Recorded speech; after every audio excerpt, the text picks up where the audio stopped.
ఏపీకి భారీ వర్ష సూచన ఉందన్న వాతావరణ శాఖ హెచ్చరికల నేపథ్యంలో సోషల్ మీడియాలో ఒక ప్రచారం ప్రారంభమైంది. విజయవాడలోని బుడమేరుకు భారీ వరద ప్రవాహం వచ్చిందంటూ ప్రచారం నడుస్తోంది. దీంతో ప్రజలు భయాందోళనకు గురవుతున్నారు. గత ఏడాది విజయవాడలో వరదలు సంభవించిన సంగతి తెలిసిందే. బుడమేరుకు గండిపడి విజయవాడ జలదిగ్బంధంలో చిక్కుకుంది. ప్రాణ నష్టంతో పాటు ఆస్తి నష్టం జరిగింది. సీఎం చంద్రబాబు వారం రోజుల పాటు వరద సహాయక చర్యల్లో ఉండిపోవాల్సి వచ్చింది. అందుకే ఇప్పుడు బుడమేరుకు మరొకసారి వరద ప్రవాహం అంటూ పెద్ద ఎత్తున ప్రచారం నడుస్తుండటంతో ప్రజలు ఆందోళనకు గురవుతున్నారు. అయితే అది పుకారు మాత్రమేనని, బుడమేరుకు ఎలాంటి ప్రమాదం సంభవించలేదని జిల్లా అధికారులు ప్రకటించారు. ఇక గుంటూరు పూర్తిగా జలదిగ్బంధంలో చిక్కుకుంది. ఏటి అగ్రహారం, చుట్టుగుంట, రామిరెడ్డి నగర్, శ్రీరామ్ నగర్, అమీన్ నగర్ తదితర ప్రాంతాల్లో ఇళ్లలోకి నీరు చేరింది.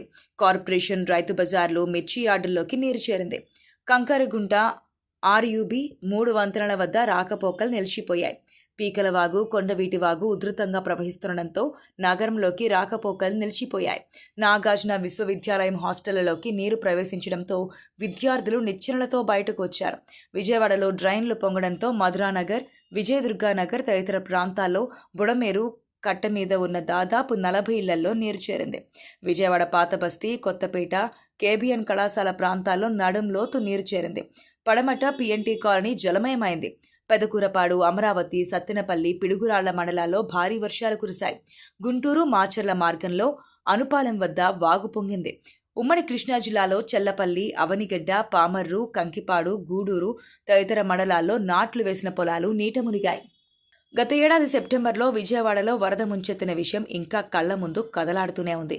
బుడమేరు వాగుకు గండ్లు పడి వరద పోటెత్తగా దానికి కృష్ణా వరద కూడా తోడు కావడంతో విజయవాడ జలదిగ్బంధంలో చిక్కుకుంది. వారం రోజుల తర్వాత అక్కడి పరిస్థితి యథాస్థితికి వచ్చింది. అయితే నాడు ప్రజలు చాలా ఇబ్బందులు పడ్డారు. రోజులు తరబడి ఇళ్లకు పరిమితమయ్యారు. ఆహారానికి కూడా అవస్థలు పడ్డారు. మంచినీరు కూడా దొరకకుండా పోయింది. రోజుల తరబడి విద్యుత్ సరఫరా నిలిచిపోయింది. అయితే నాటి పరిస్థితిని గుర్తు చేసుకుని తాజాగా జరుగుతున్న ప్రచారంతో ఆందోళనకు గురయ్యారు విజయవాడ ప్రజలు. అయితే తాజాగా రాష్ట్ర వ్యాప్తంగా వర్షాలు పడుతున్నాయి. అటు తెలంగాణలో కూడా భారీ వర్షాలు నమోదవుతున్నాయి. కృష్ణా, ఎన్టీఆర్ జిల్లాల్లో సైతం విపరీతమైన వర్షాలు పడుతున్నాయి.